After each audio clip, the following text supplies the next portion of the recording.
Bienvenue dans ce nouvel épisode des Apéros Partage, le rendez-vous qui vous invite à plonger dans des conversations enrichissantes autour d'un verre. Je m'appelle Alexandra et je suis ravie de vous accueillir pour un nouveau moment convivial où les idées se mêlent et les horizons s'élargissent. Imaginez-vous confortablement installé dans un fauteuil, un verre à la main, prêt à embarquer pour un voyage intellectuel et émotionnel en compagnie d'Orlan et Eric, fondateurs de l'École de Soi, une association qui a pour but de partager les expériences et compréhensions de vie de chacun. Bonjour Eric. Bonjour Orlan. Bonjour Clémence. Bonjour. Bon, alors c'est une grande première pour moi. J'ai mis ma veste de journaliste aujourd'hui. J'ai pris le fauteuil d'Alex. Et voilà. Tu t'es assise pour de vrai. Je tente un nouveau truc pour essayer de parler moins pendant les podcasts. Voilà, on tente. Ouais. Essaye. C'est à chaque fois que je réécoute. Peine perdue. Peine perdue. Mais si, regarde, tu vas voir. Tu vas voir, je vais être trop forte. Enchantée. Ouais, c'est vrai que c'est chaud à lancer. Hein. Vu comme ça, c'est pour ça que je le faisais pas jusque-là. Enchanté, bonjour. J'ai mis une veste, je suis à 2 doigts de vous voyez. Incroyable. Attends, je vais changer de personnage. Non, voilà. On est ravis d'avoir reçu Clémence Toldia sur son nom d'artiste. On sort d'un stage et elle a fait l'honneur de venir faire un stage avec nous pendant 2 jours et demi. Et je suis trop honorée d'avoir pu participer à cette expérience incroyable. J'avais jamais vécu ça de ma vie et franchement, c'est fou. T'en avais déjà fait des stages, enfin juste jamais. Pour jamais. Jamais, Okay. jamais. C'est la première fois vraiment que je prends le temps en fait pour moi de vraiment venir faire un truc comme ça pour réfléchir sur moi. et on devrait tous le faire. On devrait vraiment tous le faire. Limite, ça devrait être obligatoire quoi. Ouais, à l'école, on devrait avoir comme le service militaire avant, tu vois, mais un service d'école de soi. Ouais. Voilà. Après, ce qui est chouette, c'est que tu as commencé par le meilleur stage. Du coup, voilà. Là, ça va être compliqué d'en faire d'autres. Je reviendrai qu'ici, quoi. Voilà. C'est le but, en fait. Il y en a plein d'autres, des trop beaux. Ouais. Oui, nous, à l'époque, on en avait fait plein aussi. Hein. Ouais.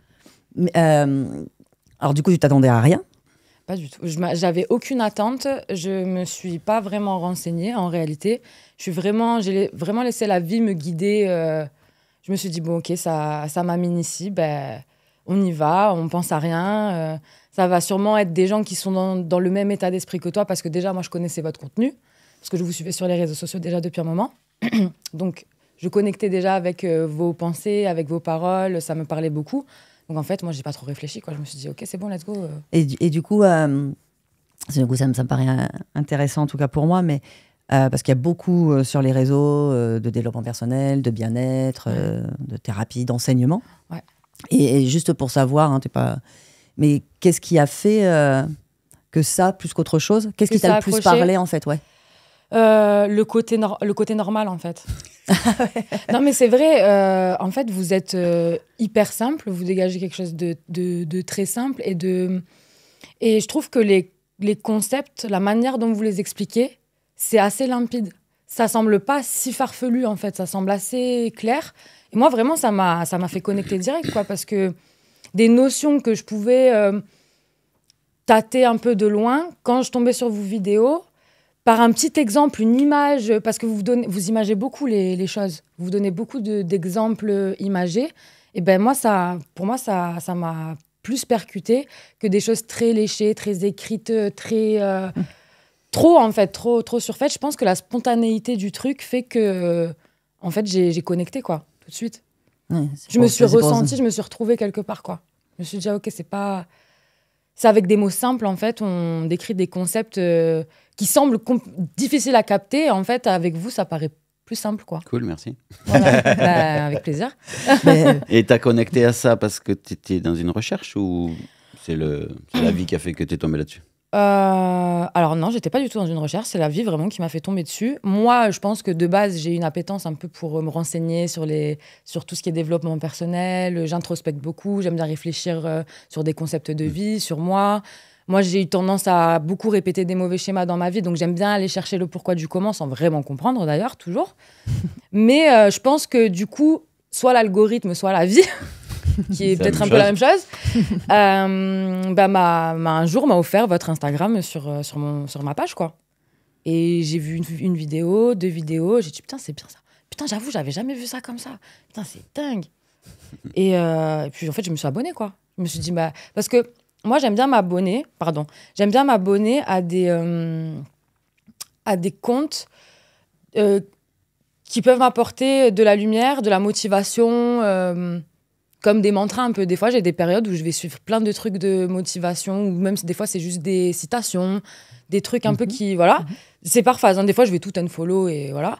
Mais des fois, quand je sens que j'en ai besoin, c'est inconscient, mais je le fais. Et vous, j'ai adoré le concept et je vous ai suivi, je vous ai gardé. Ça fait, je sais pas, ça doit faire au moins 2 ans et demi, je pense, que je vous suis sur les réseaux, quoi. T'es une des premières. Non, moi je me souviens quand j'ai commencé à vous suivre, vous étiez déjà bien suivi, vous aviez, je pense, déjà plus de 50K sur Insta. Okay. Et je me disais, putain, formidable, il y a grave du monde qui s'intéresse. Et c'est trop bien, en fait. Ça met de la lumière sur trop d'aspects de la vie et les gens ont besoin. C'est vraiment chouette ce que tu dis parce que moi, j'aime bien avoir des retours, mais d'abord parce que je n'y suis pas et puis parce que ça, voilà. On n'a jamais trop de recul sur ce qu'on fait. Non, zéro. Ça servait à rien en plus. Mais moi, ce que je vois, ce que j'aurais aimé, tu vois, c'est quand j'ai lu Edgar Tolle, Le pouvoir du moment présent. Ouais. C'était évident. Tout ce qu'il disait, en fait, c'était... alors, il y avait un temps, c'était pas du tout limpide, hein. Mais d'un coup, ça a été très limpide, hein, ça a fait ça. Et je dis, mais merde, comment ça peut devenir accessible, tu vois, parce que pour moi, il a tout dit, lui. Hein. Mais c'est un peu compliqué, quoi. Corps de souffrance. Et ce que j'aime bien, c'est... en tout cas, c'est ce que je me rends compte là, en ce moment, on verra demain, mais c'est qu'on aime... j'aime banaliser ça, parce que moi, j'aurais aimé qu'on me traduise ça.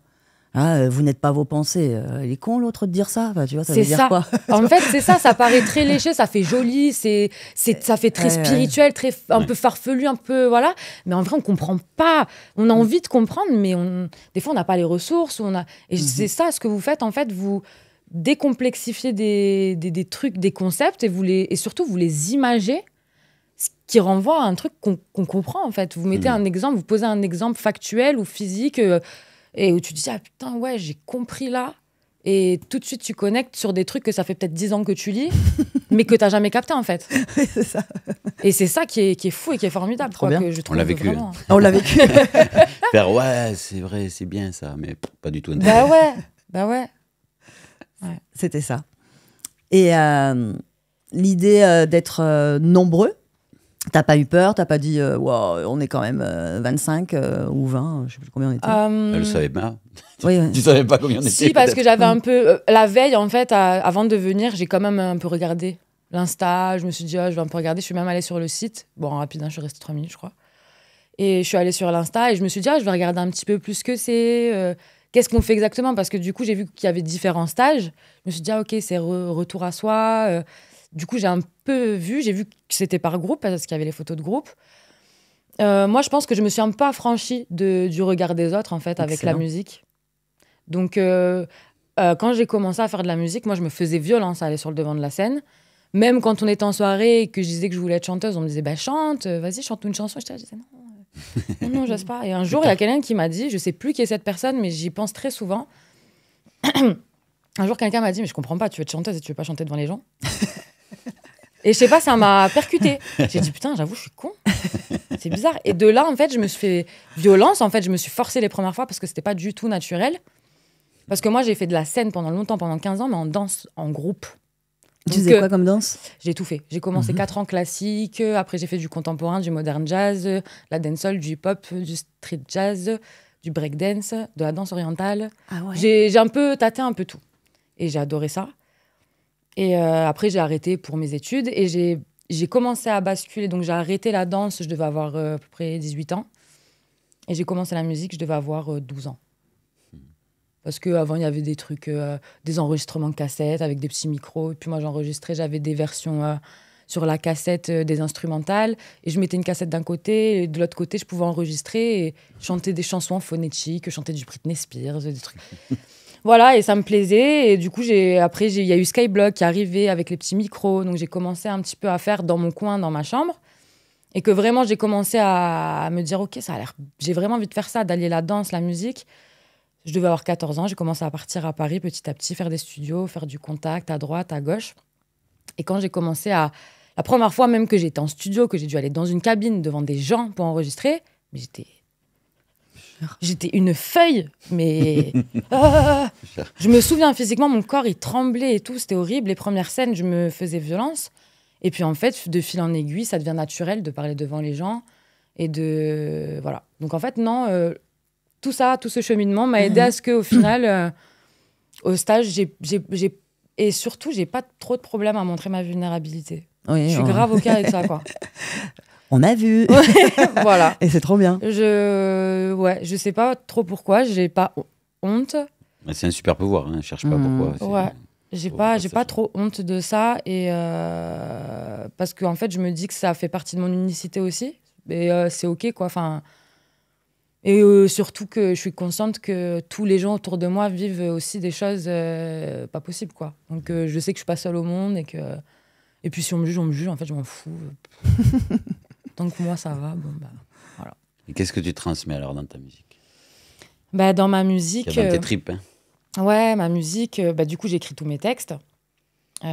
Et c'est vraiment ce qu'il y a au fond de mon cœur. En fait, avant de chanter, j'aimais bien écrire. Donc moi, en fait, la musique ou la base, c'est vraiment le côté écriture. Quand j'étais toute petite, j'aimais bien disserter sur une question ou philosopher. Je me pose une question, je sais pas trop, j'arrivais pas à réfléchir. Et je posais sur papier, avant d'écrire des chansons, j'écrivais déjà mes ressentis. J'avais besoin de sortir, en fait, pour poser sur papier et comprendre, en fait. Et de fil en aiguille, j'ai fait la même chose avec la musique. Au début, j'écrivais pas mes propres chansons parce que c'est un exercice particulier d'écrire des chansons. Il faut des rimes, il faut réussir à condenser une idée, mais dans un cadre. Donc, c'est pas un exercice hyper simple au départ. Donc, je faisais que des reprises. Et de fil en aiguille, quand j'ai commencé à écrire, j'ai posé sur papier mes introspections, en fait, mes questionnements, ce que j'avais dans mon cœur, ce que j'arrivais pas à dire. Et c'est marrant parce que j'en parle avec une participante hier qui était dans le stage avec Laura, qui me disait mais t'as pas peur de montrer tes failles aux gens? Je dis en fait, c'est très inconscient parce que quand tu crées ta musique, t'es juste toi avec toi-même. L'acte de sortir ta musique et de la montrer aux gens, t'es pas là.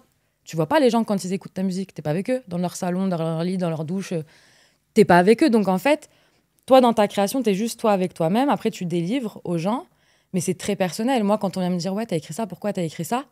C'est un peu comme quand on fait un tatouage qui a une signification très importante et qu'on vient de dire « C'est quoi ton tatouage? Tu peux m'expliquer ?» Tu sais, t'es un peu en mode... Toi, t'entends quoi? Non, mais toi, t'entends quoi? Ça résonne comment pour toi? Et des fois, et ce qui est marrant, c'est que selon les gens, il y a des lectures ultra différentes d'une même chanson. Bien sûr. En fait. Et des fois, il y a même des réalités, parce que vu que c'est un peu de l'écriture, c'est pas de l'écriture automatique, parce que c'est quand même géré, il faut des rimes et tout, mais c'est une forme d'écriture automatique. Et des fois, j'ai le souvenir de mon frère qui me dit « Ah, t'as écrit ça, ça dénote ça. » Et en fait, lui, il a su mettre comme de la vérité sur des choses que même moi, j'avais pas vues en écrivant. Donc vraiment, c'est une thérapie, en fait. Tu converses avec toi-même. Et en plus de ça, tu peux apporter de la lumière aux gens parce que des gens peuvent se retrouver dans ce que tu dis et du coup se sentir moins seul à un moment en comprenant « Ah putain, cette phrase, ça résonne en moi dans ce truc-là. Putain, elle aussi, elle vit ça. Ça veut dire que je suis pas seule. » Dans des moments où on pourrait se sentir seul. Moi, je sais que quand j'étais jeune, ça m'a provoqué ça dans ma chambre où j'ai dit, purée, mais c'est exactement ce que j'arrive pas à formuler, à verbaliser. Il a dit dans cette phrase, en plus, c'est une punchline, c'est incroyable. et du coup, j'ai voulu reproduire, quoi. Voilà. Donc, ouais, ce que je mets dans ma musique, c'est vraiment mon cœur, mon âme, quoi. Et mes questionnements. Il y a un message qui te tient à cœur dans la musique? Il y a un message que tu retrouves finalement dans tous tes textes? Ben, j'ai pas assez le recul. Tu sais, ça revient à ce que tu disais, qu'on n'a pas le recul sur ce qu'on fait vraiment. Donc, ou un élan, tu vois, de transmettre un truc. Ben, moi, j'ai envie de transmettre l'amour, l'amour de soi. Mais je mets encore beaucoup d'ego dans ma musique. Donc, des fois, j'ai l'impression qu'il y a des choses qui n'arrivent pas à passer en moi. Je suis obligée de les poser sur papier. Ça me demande de le faire, je le fais et j'ai espoir que ça aide quelqu'un à pas se sentir seul. Je suis pas dans une réflexion de me dire je vais dire que du positif, je vais dire que du... Mais c'est juste je veux aider quelqu'un à se sentir moins seul. Donc voilà. Trop mignon. Et du coup, il y a des projets là qui arrivent, qui sont en cours? Ouais. On en est où avec la musique? Alors, du coup, moi, ça faisait 3 ans que j'avais rien sorti. Le dernier projet en date que j'avais fait, c'était en 2021. C'était un triptyque, donc c'était 3 EP de 3 titres que j'avais sortis durant l'année. Dans la même période, j'avais fait le projet avec Squeezie qui m'avait mis un peu, qui m'avait donné pas mal de lumière à ce moment-là. Et après ça, en fait, je suis rentrée en phase de création. J'avais tout sorti, donc il fallait que je reparte en phase de création. Et depuis lors, donc ça fait 3 ans. Bah ouais. Ouais, ça va vite, hein. Ça va vite. Et là, j'ai 2 projets qui sont prêts. Un prévu pour la fin du mois de juin, ou peut-être début juillet, j'ai pas encore de date exacte. Et un second qui viendra à la rentrée courant du mois de septembre. Le premier, c'est un petit projet que j'ai... En fait, qui s'est fait au fil de l'eau. Et j'ai commencé à balancer des capsules avec des morceaux que je comptais pas sortir en fait à la base sur mes réseaux sociaux pour recommencer un petit peu à alimenter avant juste de sortir mon projet et de venir comme une fleur en mode je suis pas là depuis 3 ans, tenez un projet. Voilà, j'ai voulu un petit peu partager avec les gens, dire voilà, pendant 3 ans j'ai fait quand même de la musique, même si je veux pas les sortir, on me partage, etc. Et il y a eu de la demande de me dire mais non, mais moi je les veux dans ma playlist, sors-la en streaming. Et du coup, en fait, très rapidement, ça fait ces 2 derniers mois, on s'est dit, bah ok, les morceaux qu'on comptait pas sortir, on va en faire un projet, on va le sortir. Et c'est du coup ce qu'on va sortir à la fin de ce mois-là, à la fin du mois de juin. Et l'autre projet qui s'appelle Mauvais Schéma, qui est un projet vraiment où j'ai vraiment mis mes tripes dedans. Il y a vraiment toute une trame, c'est vraiment très construit parce que je l'ai fait en conscience vraiment de vouloir délivrer ça aux gens. Il s'appelle Mauvais Schéma, il parle de l'auto-sabotage, de tout justement mes mauvais schémas répétitifs que j'essaye de comprendre pourquoi. Et la vie m'a amenée vous voir et ce week-end j'ai compris plein de choses. Voilà, mais ouais, 2 projets du coup pour l'année, un en juin et un en septembre, si la vie le veut bien. Et du coup, pour voir ces projets, on dit qu'à partir de fin juin, début juillet, on peut te trouver sur Insta. Déjà, ça a démarré? Ouais, sur Insta, de toute façon, là, j'ai déjà commencé un petit peu à partager les premiers trucs et tout. Donc déjà, sur mon Instagram, il y a tout. Et après, sinon, c'est sur les plateformes de streaming. Il y aura des clips aussi sur YouTube. Donc, Spotify, Deezer, Apple Music, toutes les plateformes de streaming, ce sera disponible. Donc, il faudra aller écouter ça, streamer, rajouter dans les playlists si ça vous parle. Et voilà. T'as déjà fait les clips? J'ai commencé. J'ai un clip qui est déjà terminé, qui va sortir du coup fin juin. C'est un morceau qui s'appelle Dentelle. C'est un morceau dans lequel je parle de sexualité. Et c'est la première fois en plus que j'aborde ce sujet en chanson. Et c'est la seule fois que je l'ai vraiment fait. Et quand j'ai sorti ce morceau en capsule, il a vachement parlé aux gens en fait, sur les réseaux. Et les gens ont beaucoup interagi. Alors, j'ai eu un peu l'appréhension de me dire, purée, comme par hasard, c'est le morceau où je parle de sexe. J'ai pas envie qu'on me connaisse que pour ça et qu'on m'identifie à c'est la chanteuse qui parle de ça et que les prochaines chansons n'attendent que ça. Mais je me suis dit, bon, la vie veut que ce soit celui-là, ce sera celui-là. Et puis, advienne que pourra, c'est OK. Donc, ce clip-là, il est prêt. Et après, on a tourné 2 autres clips pour la rentrée qui sont en montage en ce moment.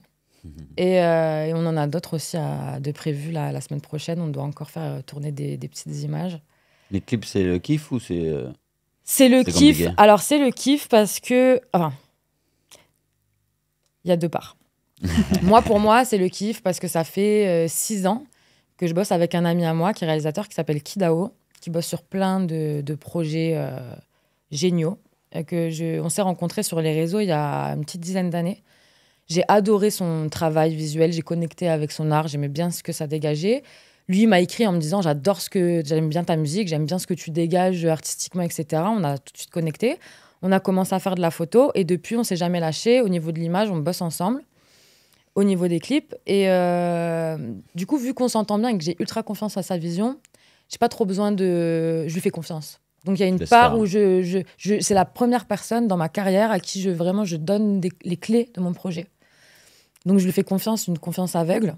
Mais il y a toute la part où, vu que je suis en autoproduction et que je gère mon budget, je budgétise, il y a plein de... Moi, j'ai des idées de Spielberg. Mais la réalité du budget fait qu'on peut pas forcément toujours aller là. Voilà, c'est ça. Fait qu'on peut pas forcément aller toujours là où j'aimerais. Mais voilà, au début, c'était très frustrant pour moi.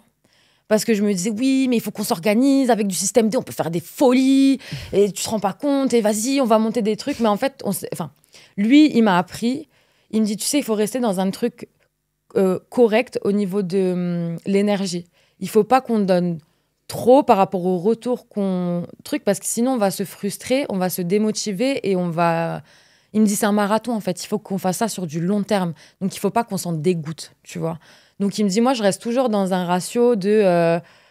je donne par rapport à ce que je vais recevoir. Il ne faut pas que ce soit trop déséquilibré. Donc, moi qui voulais faire des préparations, faire des tournages, même avec 0 €, mais avec du système D sur 2 semaines, il me dit, non, ce sera un jour. En fait, on va faire ton clip sur un jour et ça ira très bien. Oui, mais il y avait la petite fille en moi, besoin de reconnaissance. Oui, non, mais moi, en fait, j'ai des trucs à dire et puis je veux que ce soit bien fait, puis tu m'accordes pas assez de temps. Et puis... Alors qu'en réalité, le mec me fait ça gracieusement parce qu'il croit en moi. Et voilà, et il m'a appris beaucoup à dédramatiser, à me dire que, OK, en fait, non, c'est OK, il est là pour moi. S'il me donne ce temps-là, c'est qu'en fait, ça suffit. Il m'a déjà prouvé plein de fois qu'on n'a pas besoin de 2 semaines et qu'en faisant un truc un jour, en fait, c'est très, très bien. Et qu'en réalité, surtout ce qui m'a appris, parce que moi, j'étais beaucoup sur l'image, très axée, il faut que ce soit esthétique, il faut que ce soit bien, il faut que...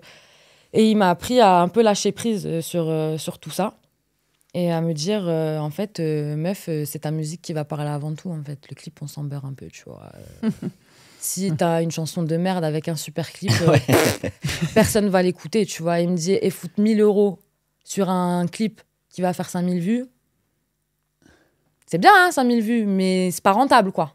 Il me dit, à un moment donné, pense business aussi. Ne sois pas bête.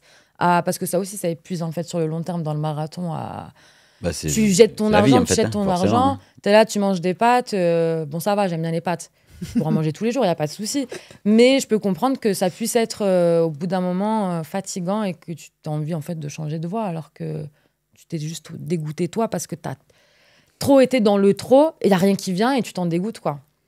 Donc, voilà, il m'a appris vraiment à... On pause. Tranquille, en fait, ça va aller. Ton premier clip, donc, ça va être sur la sexualité. Ouais, alors, chanson, la chanson est sur la sexualité, l'image, et alors pas du tout. J'ai voulu aller à contre-courant. J'ai pas voulu... parce qu'en fait, dans le message... Ah, tout à l'heure, c'est marrant, tu parlais de message, qu'est-ce que je voulais renvoyer ? C'est des questions que je me suis posées il n'y a pas si longtemps que ça, en fait. Parce qu'avant, même en termes d'image, pour me représenter, je disais, j'aime bien cette pièce, c'est trop beau. J'aime bien cette pièce, c'est trop beau. Puis j'assemblais, en fait, je me déguisais dans mes clips. J'étais pas moi. Et de fil en aiguille, je me suis dit, mais tu sortirais pas comme ça dans la rue, en fait. Puis ces bijoux, ils sont beaux, mais en fait, c'est pas des bijoux que tu porterais dans la vie de tous les jours. Et j'essaie de plus en plus de connecter à ça. Et je me rends compte que dans la vie de tous les jours, je suis pas hyper sexy, je mets jamais de robe, je porte très peu de talons. Voilà, donc j'étais dans mes clips hyper apprêtés, hyper machin, et je me rendais compte qu'il y avait un décalage. Et à un moment donné, je me suis dit, si on croise dans la rue, j'ai envie qu'on retrouve la même personne qu'on voit en vidéo. Et moi, j'ai dit à mon pote, j'ai vraiment envie d'aller à contre-courant de la thématique. Et surtout, en tant que femme, j'ai vraiment envie de délivrer le message qu'on n'est pas obligé de se foutre à poil pour être entendu. Et du coup, j'ai dit, j'ai mis un truc où je suis jusque-là, et ça rend super. Mais c'est la première fois que pendant le stage, on a parlé de sexualité. C'est vrai ? Ouais. Ah, ok. Tu sais, les sujets, il y a toujours un peu un gros thème qui arrive, qui se fait naturellement par le groupe, parce qu'à chaque fois, on nous dit, vous avez des thèmes pendant le stage ? Bah non, on attend que le groupe arrive, quoi. On le saura à ce moment-là. Et là, pour la première fois, on a eu la question, c'est quoi de la sexualité ? Comment ça fonctionne ? Etc. Quoi. Qu'est-ce qui se joue dans l'inconscient, etc. Ouais. Ça a résonné chez beaucoup de gens, hein. Et ouais. C'est pour ça que moi, en fait, je me suis dit, mais c'est un thème qui doit venir hyper régulièrement. C'est drôle que ce soit... Et non, il y a encore un peu des freins. Le tabou plane. Ah ouais. Mais c'est trop chouette, quoi, parce que tu vois, si la vie, elle fait faire la chanson sur la sexualité, si nous, on commence à l'avoir en stage, c'est que, voilà, ça y est, ça commence à devenir un peu moins tabou. Libéré, ouais. Surtout, moi, j'ai trouvé ça génial. Là, c'est quand on en a parlé, il y avait des hommes, il y avait des femmes, que les deux ont pu entendre comment chacun vivait la sexualité. Est-ce que quand j'ai envie d'y aller, mais l'autre, j'ai l'impression qu'il me force. Enfin, avec l'abus dans l'inconscient collectif, etc. Donc, c'était très, très chouette, quoi. Donc, je pense qu'encore sur ce sujet-là, et en plus avec ta chanson, ça va aussi aider. En plus, j'ai sorti 5 capsules, et c'est celle-là, sur les 5, que les gens ont... Ça veut dire qu'il y a une demande quelque part d'avoir cette musique. On est clairement perdus avec la sexualité, tous. Moi, en fait, je l'ai fait vraiment, cette chanson, parce que je n'arrivais pas à le verbaliser, en fait. C'était une façon de m'exprimer à travers ma chanson à mon chéri, en fait. C'était tabou. Moi, je sais que j'ai une forme de... Je me suis bloquée, en fait, à communiquer sur le sujet. Et j'ai eu besoin de le poser sur papier et de le faire. Et pas dans un sens produit, objet, machin, mais dans un sens, la sexualité du couple. Je veux te faire plaisir, j'ai envie que voilà, dans une relation d'adulte, pas dans l'esprit un peu de la musique R&B, voilà, ou juste, non, vraiment dans l'amour, quoi. Dans l'amour. Et il y a eu vraiment un retour des gens sur ça les a vraiment interpellés. J'ai demandé hier à Vincent, parce que je regarde pas donc Insta, ni les stats, ni rien. Et quand justement il y a eu le sujet sur la sexualité, où on en a parlé pendant ce stage, je lui dis c'est étonnant, parce que quand nous on avait fait une vidéo, je sais pas quoi, je sais jamais dire si c'est un réel, un truc, enfin bref. Un podcast, non. Oui, c'est ça, Vincent. Je ne sais pas de quoi podcast, tu parles pour l'instant. Un podcast sur la sexualité. Et je dis à Vincent, d'ailleurs, c'est celle qui a dû le moins bien marcher. Parce que tu vois, vraiment, on n'entendait pas parler. Et il me dit, mais non, pas du tout. Il me dit, le couple et la sexualité, c'est les 2 vidéos où vraiment les gens ont été voir, quoi. Il y a une demande, en fait. En fait, mais c'est trop bien. C'est tellement tabou, en fait, que les gens n'en parlent pas entre eux. Ils ont besoin d'un espace pour comprendre, en fait, pour s'exprimer, quoi. Ouais, le truc, c'est que le tabou a engendré la frustration, et la frustration a décalé les gens vers la pornographie, qui est complètement quelque chose de construit, qui n'a rien à voir avec la réalité. Et du coup, en fait, la seule info que certaines personnes ont, c'est la pornographie. Alors qu'en fait, tout peut se jouer, tout peut être réalisé, tu peux tout jouer, trouver, libérer à travers la sexualité, parce qu'il n'y a pas de... Au-delà du tabou, en fait, c'est juste un acte hyper sain d'un amour qui se manifeste au niveau du physique.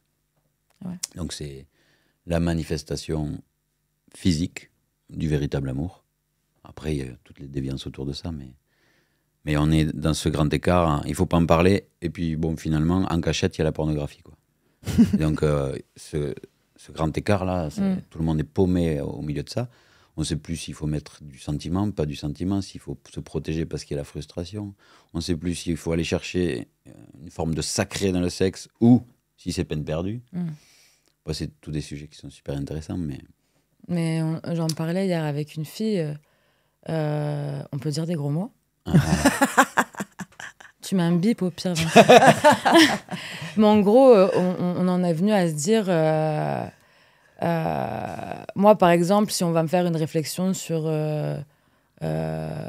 oui, tu te comportes comme une pute ou un truc comme ça va direct nous renvoyer au fait de non, en fait, c'est tellement mal vu dans la société, c'est tellement mal perçu. Mais en réalité, dans combien de couples, de mariages, on entend ou d'hommes dire moi, je rêverais que ma femme soit ma pute au lit avec moi.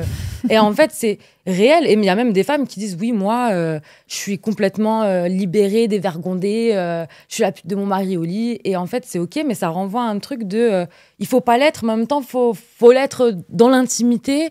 Et on sait pas trop comment se positionner vis-à-vis de ça. On est perdu. C'est ça, on est perdu. Voilà. Tu vois, à mes générations, moi j'ai 50 ans, parler de sexualité avec, à l'époque, son conjoint quand on avait 25 ans, mais c'était juste inenvisageable, quoi. Alors vous, les jeunes, c'est déjà beaucoup plus... ça commence à communiquer. Mais je pense que ça communique mal.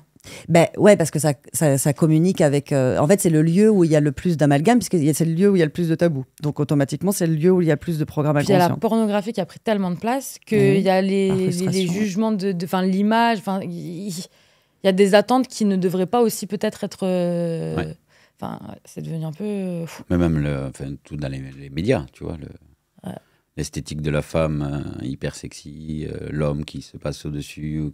Tout ça joue aussi dans l'inconscient. Et il y a forcément, les couples cherchent ça inconsciemment, de rejouer cette beauté esthétique qui est déviée parce qu'en fait, il n'y a rien de sacré, il n'y a rien de respectueux là-dedans, en fait. Puisqu'en plus, c'est exposé au monde entier. Et donc ça perd les gens parce qu'il y a une part d'eux qui se disent « Ah, mais moi, je veux vivre cet esthétisme, cette intensité. » Mais en fait, la vérité, c'est que t'es toi, avec ta femme, dans ton petit lit Ikea, quoi, tu vois. Faut redescendre. C'est pas l'ambiance qui va t'amener de l'amour, c'est la conscience que tu vas mettre dans le fait d'être présent à l'acte. Et on se fait attraper par vas-y, on essaye de reproduire ça avec les sous-vêtements, avec les trucs, avec les machins. Ça, c'est le gros piège, quoi. Bah ouais. Alors que, voilà. Un vieux pyjama, un vieux lit Ikea, beaucoup d'amour, voilà, ça passe. Ça marche pareil. Ça marche voire mieux, en fait. Ouais, parce que ça se parle. Mais très souvent, on entend, mais ça parle avec le conjoint, oui, mais ça dit pas réellement ce que ça aime par peur de le perdre. Ça dit pas non parce que ça a peur de le perdre. Ça va le faire alors que ça n'a pas envie. Parce et ça a que peur du jugement beaucoup. J'ai peur qu'il aille voir ailleurs. Donc c'est vraiment un lieu où c'est... Enfin, moi, quand j'avais fait Sexo, c'est parce que vraiment, je disais, c'est fou, ça se parle pas, quoi. Enfin, t'es une femme, tu vas passer 30 ans à faire croire que t'aimes quelque chose juste parce que t'oses pas le dire, quoi. Enfin, alors que t'es deux, que c'est ton conjoint. Et ça, c'est là où tu vois que tu te fais choper par les programmes inconscients, quoi. Enfin, moi, là, je suis en pleine ménopause. Ça n'a rien à voir, mais c'est pareil, hein, parce que c'est lié aussi avec la sexualité. Et là, j'ai vu tous les programmes inconscients de la ménopause, tu vois. Et tu n'auras plus de libido, et tu vieillis, et ton corps va changer. Tu vois, j'ai vu ce que ça faisait. Enfin, j'ai vu comment, chez moi, ça m'a chopé, quoi. Et même, de quand je le dis, voilà, pareil, je m'en fous, quoi. J'ai pas de tabou. Et du coup, j'arrive, ça va. Oh là là, j'ai une bouffée de chaleur, je suis en ménopause. Et je vois dans certains regards, tu vois, après, je sais que c'est aussi les miens. femmes, surtout. Putain, elle assume. Les femmes, genre. ouais, mais elle assume, et d'autres, ça se dit pas, quoi. Ah ouais. Tu vois, un peu comme quand on avait 15 ans, on disait pas à nos parents qu'on avait nos règles. Enfin, tu vois, c'est l'âge de pierre, quoi. Et tout ça, tu vois, donc moi, j'adore ça. Hein. J'adore jouer avec l'inconscient collectif, mes failles. Donc c'est trop bien, quoi. Mais il y a presque, ça se dit pas. Et d'ailleurs, j'aimerais bien faire un thème sur la ménopause parce que vu que je me suis fait capter par toutes les... fait choper par tu pourras me poser toutes les questions que tu veux sur la ménopause. D'accord. Ouais. Tu me répondras, j'espère. Ouais, bien sûr. Mais parce que là aussi, la sexualité, tout bouge, en fait. Ouais. Et ça bouge aussi parce que réellement, alors évidemment, avec Eric, on a la chance d'en parler sans problème. Mais si déjà, tu n'en as pas parlé pendant 20 ans, et que là, vraiment, il y a une perte de libido, ça peut faire ça, en tout cas. Ou un changement. Un changement, le corps change, le rythme change, c'est ouf, quoi. Et moi, je vois qu'on me l'avait... Alors, j'ai jamais été fouillée parce que je m'en foutais, mais j'ai jamais rencontré quelqu'un qui me disait qu'il avait ménopause, comment il le vivait, ce que c'était... Enfin, en tout cas, ça non plus, c'est pas parlé, parce que ça aussi, dans la sexualité, c'est énorme. Mais vraiment, moi, je suis toujours épatée par le fait que ce lieu qui est le... Alors que je sais comment ça fonctionne, hein, mais que ce lieu qui est le plus intime, où on n'est que deux. En section, on disait toujours qui s'invite dans la chambre. Et, non, mais j'ose pas lui dire que j'aime ça. Mais quel est le risque ? C'est quoi le problème ? Qu'est-ce que ça raconte ? Tu vois, c'est toujours pareil, de toute façon, hein, c'est toujours lié à une expérience de vie, mais ça m'épate, et vraiment, je le dis à tout le monde, mais faites des avenants au contrat, quoi. Parce que quand on s'est rencontrés, c'était super, et puis après, est revenu mes blessures d'abus, ou de peur de dépendre d'un homme, ou peur de reproduire avec un homme, évidemment, l'endroit intime, là où on a été intrusif dans mon intimité, il est évident que dans l'inconscient ou en pleine conscience, il y a plein de jeux qui sont à dire, à parler et à remettre en cause, quoi. Enfin, en tout cas, où il y a une vraie communication émotionnelle à avoir, quoi. Et 10 ans après, il faut aussi faire un avenant au contrat. On n'a pas forcément... Voir tous les mois, voilà. Oui, parce que ce qu'on aime peut changer aussi. Oui. Nos élans changent, nos limites changent. Bah ouais, ça revient au fait que rien n'est constant et qu'il y a des nouveaux paramètres qui se rajoutent à chaque fois. Il faut réadapter, recalibrer en fait, tout le temps. Juste en exprimant ses besoins. Ouais. Ce qu'on aime, ce qu'on n'aime pas. Ah, mais la communication, l'expression de tout ça, c'est hyper important. Moi, je me rends compte que de l'avoir bloqué, ça m'a... Surtout que c'est pas quelque chose qui a été bloqué pendant le moment. Donc, de voir ce que ça engendre, genre, c'est fou, quoi. Ouais. C'est vraiment fou. Bah, Moi, avant, on me racontait ça, genre, ouais, je suis bloquée, j'arrive pas, ça fait tant de temps que... Je regardais comme ça, genre, mais comment ça se fait? Moi, j'ai envie tout le temps. Mais... Et puis, paf, ça m'est tombé dessus, quoi. Et j'ai pas compris d'où c'est venu. T'as compris maintenant? Ouais. Ah oui. Merci, école de soi. mais c'est ça qui est fou, quoi. Le corps, il fait ce qu'il a à faire, et s'il donne une info, c'est qu'il y a il donne en même temps une clé de guérison. Donc, si un temps l'alchimie, parce que j'étais très sécure avec Eric, et du coup, c'était très OK. Et après, il y a un dossier qui arrive qui dit ouais, mais bon, pour toutes les fois, je me suis oubliée, je vais aller vérifier, c'est inconscient, hein, je vais aller vérifier qu'il m'aime, même s'il n'y a pas de sexualité, juste pour voir. Et là, ça commence, quoi. Et je peux même, le corps, il peut aller mycose, frigidité, vaginisme, enfin, tout cas, qu'importe, mais il va vraiment faire en sorte qu'il y ait un bénéfice caché. Et quand je dis ça, c'est vraiment secondaire, quoi. Tu vois, les femmes qui... C'est certaines, hein, parce que tout le monde vit ça complètement différemment, mais une femme abusée peut être hyposexuelle, hypersexuelle. En tout cas, à un moment donné, s'il y a une petite fille qui a besoin de libérer un abus qui n'a pas été vu, bah, évidemment que ça va se jouer au niveau de l'intimité, en fait. Et ça peut prendre toutes les formes. Ça peut, pendant des mois, complètement être hyperactive sexuellement. Du jour au lendemain, plus rien, parce que c'est cette petite fille-là, c'est ce dossier-là qui arrive, qui dit... en fait, là, maintenant, stop, quoi. Jusqu'à ce qu'on aille voir ce programme inconscient, c'est-à-dire quel est le bénéfice à ne plus avoir de sexualité, tu vois, si on le met au bon endroit. Et le bénéfice, c'est... un des bénéfices, il y en a plein, hein. Ça peut être, je veux qu'il me prouve qu'il m'aime, je veux voir si sans sexualité, il part pas, je veux voir si je suis pas qu'une femme objet. À plein d'endroits, quoi. Je dois me protéger. Et il y a le rapport à la soumission aussi dans tout ça. Carrément, ouais. Le rapport à l'engagement, parce que devenir maman, donc famille, il y a plein de programmes inconscients possibles, de toute façon. Ah oui. On s'en rend pas compte, en fait, avant de tâter le truc, vraiment, de le toucher du doigt, de se dire, et de rentrer dedans, de dire, ah ouais, putain, il y a de la lumière là, vas-y, fais voir. Waouh, putain, tout ça, waouh, putain. Ok. Il y avait tout ça là derrière. Ouais. Et oui, et c'est ça tout le temps, en fait. Ouais. Tu vois, dès qu'il y a un conflit dans le couple, dès qu'il y a une relation à l'extérieur, dès qu'il y a quelque chose qui t'agace, la vie, elle perd vraiment pas de temps. Je sais que j'arrête pas de le répéter, mais elle est en train de dire, là, dans ton corps, il y a un couc, tu vois, oh, ça m'agace, ça, t'as l'info, en fait. Il y a un truc chez moi, c'est pas que c'est pas réglé, mais... Dès qu'il y a un inconfort. Dès qu'il y a un inconfort, il y a une petite fille, enfin, moi je l'appelle comme ça, mais... un programme inconscient, une petite fille, une part blessée, une croyance qui dit là, ça, ce que tu viens de me dire, c'est pas confortable parce qu'il y a une part de moi qui a supposé, qui a fait la supposition qui a cru que c'était dangereux, etc., etc.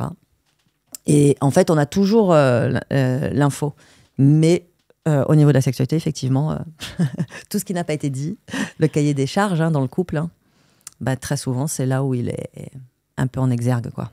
Il profite de ça. C'est trop bien. Ouais. Il me tarde d'écouter.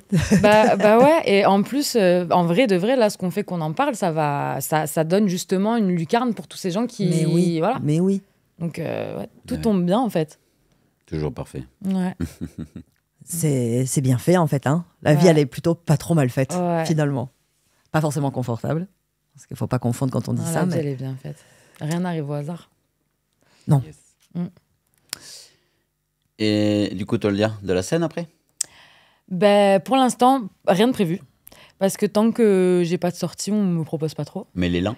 Mais ah oui. L'élan ouais. Là, quand je reviens, je vais commencer à préparer mes sets et je sais que dès que je vais commencer à avoir des sorties, je vais avoir des propositions à droite à gauche et je vais y aller. Hein. Je vais essayer de trouver un petit peu des trucs dans le sud aussi, parce que vu que je suis sur Paris, mais que je suis originaire du sud, je fais énormément de scènes sur Paris, mais ma famille a peu l'occasion de me voir. Et il y a de plus en plus de trucs dans le sud de la France l'été. Donc je vais essayer un petit peu de trouver des trucs à droite à gauche. Si jamais il y a un tourneur dans le coin qui cherche une artiste pour remplir des salles, Elle est là. Je peux donner mon 06. Voilà. Sans problème. Avec plaisir. Ouais. Tu donnes le numéro de ton agent. Oui, allô. C'est moi mon agent. Eh ben ouais, c'est pour ça. Mais ouais, tu prends une autre voix, tu vois. Allô. Allô. Faut pas déconner parce que c'est mon artiste et c'est précieux. Bah ouais. Non, mais c'est vrai que ça a été un sujet aussi parce que vu que j'étais longtemps toute seule, j'ai demandé à un ami de prendre le relais des fois sur les échanges avec les gens parce que pendant un moment, j'arrivais plus à savoir quand des hommes dans la musique m'approchaient, des producteurs, des beatmakers, j'arrivais plus à savoir pour quelles raisons en fait on m'approchait, si c'était vraiment pour la part artistique et pour travailler ou si c'était juste pour de la drague, connaître l'humain et m'inviter à boire un verre. Donc à un moment donné, j'ai dit s'il te plaît, prends mon Insta, en fait, je te donne mes codes. Et quand j'ai des trucs comme ça, je te le renvoie et tu réponds en fait via ton Insta à toi. Je les renvoie vers toi et au moins j'ai plus directement à dealer et ça a fait beaucoup de tri. Eh oui. Ouais. Bien joué. C'est Voilà. une belle mise en protection, ça. Ah bah ouais, parce comment on va qu'à un faire moment pour donné, faire le tri en fait, j'avais marre Eh de me ouais. prendre la tête avec ça. Moi, ça me saoulait déjà de me confronter à ça et d'être toujours dans le doute, de me dire, mais en fait, qu'est-ce qu'ils veulent? C'est pourquoi? Et puis, ça a activé un peu ma blessure de reconnaissance. Purée, mais en fait, c'est pourquoi? C'est pour ma musique ou c'est parce que je suis mignonne? Genre, et c'est chiant, quoi. C'est hyper chiant. Donc, je me suis dit, je vais mettre un homme au milieu. Comme ça, déjà, tous les petits rigolos qui avaient envie de rigoler avec moi, Calmez. ils passeront ailleurs. et ça m'aide beaucoup. Même encore aujourd'hui, ça m'aide beaucoup et ça me fait du bien. Et c'est comme une épaule un peu, quelque part. Je suis pas moi toute seule à dealer avec les gens. Parce que c'est vrai que quand tu es une fille seule dans ce milieu, c'est pas évident. Ouais, apparemment. Ouais. On commence à comprendre. Mais c'est important de bien s'entourer. Mais j'ai eu beaucoup de mal à m'entourer. J'ai rencontré énormément de monde. Je connais beaucoup de gens.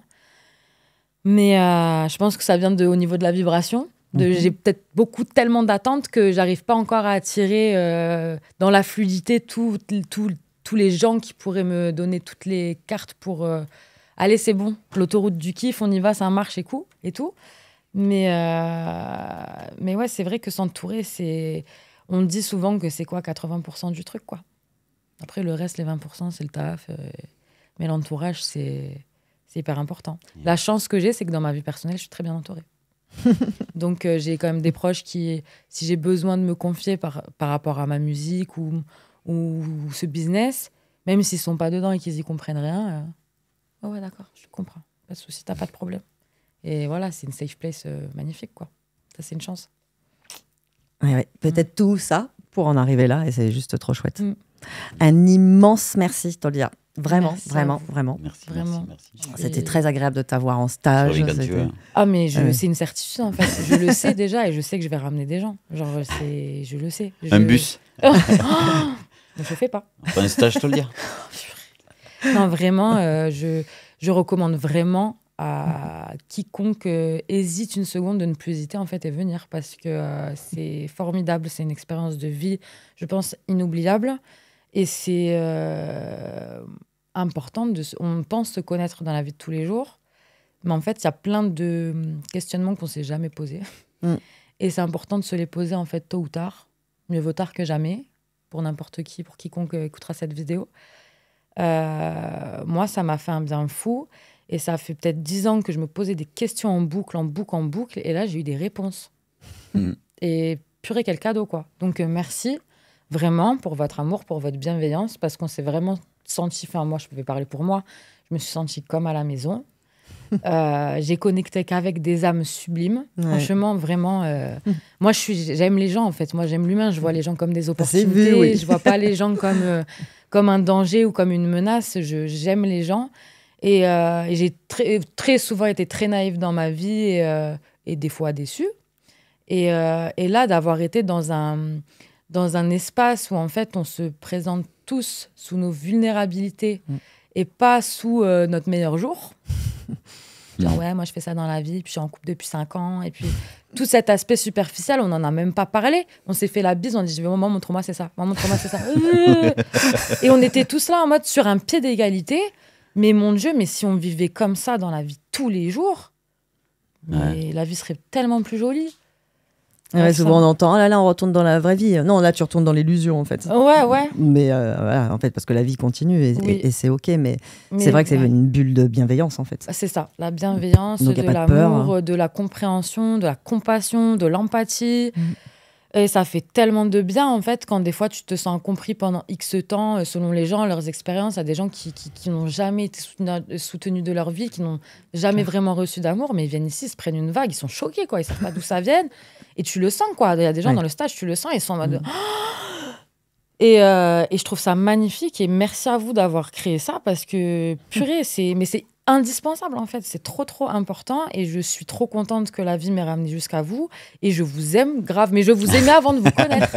Je vous aimais à travers vos vidéos. J'ai connecté avec vous et je... Voilà, quoi, c'est... Merci. Oh, merci à toi. Merci pour tout, vraiment. Avec grand plaisir. Et voilà, il nous tarde le clip, la musique. Et voilà, j'ai déjà demandé, je ne l'ai pas dit à Vincent, je crois, mais sur un prochain réel, qu'on puisse prendre une de ses musiques. Avec plaisir. Pour la passer, c'est trop chouette, quoi. Parce que franchement, prenez tout ce que vous voulez, vous me demandez même pas. Pas de souci. Moi, je sais que tout ce que tu viens de dire sur nous, et c'est ok, hein, mais c'est aussi pour toi, en fait. Parce que c'est... Tout ça, c'est toi, la bienveillante, celle qui sait accueillir tous ces gens d'amour, quoi. Parce que tu leur as donné aussi une super bulle d'amour. Donc, tout le monde participe à tout. Et vraiment, merci, parce que d'avoir des personnes vulnérables alors qu'ils pourraient garder l'image ou qu'importe, quoi. Mais là, quand on voit que ça se met à poil, vraiment, enfin, tu vois... merci. J'ai enlevé le slip, hein. Ouais. Vous avez vu ? Voilà, on est tous pareils. C'est ça. Merci à ta petite fille. Et si un jour tu cherches quelqu'un, moi je veux bien t'écrire un texte avec des fautes d'orthographe, avec des nouveaux mots, ou chanter sur une chanson avec toi. Ça pourrait être un concept, hein. Ouais, je peux chanter sur une chanson avec toi, mais en langage des signes, tu vois. Allez. Comme ça, je suis sûr de moi.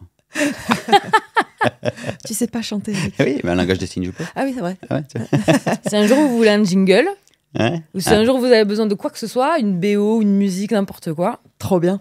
Avec grand plaisir. Trop bien. Ah bah merci. C'est ok. Merci à vous. Merci à très bientôt. Oui, à demain. À demain. C'est ça. À demain. À demain, Eric. À demain, Orlane. À demain, tout le monde.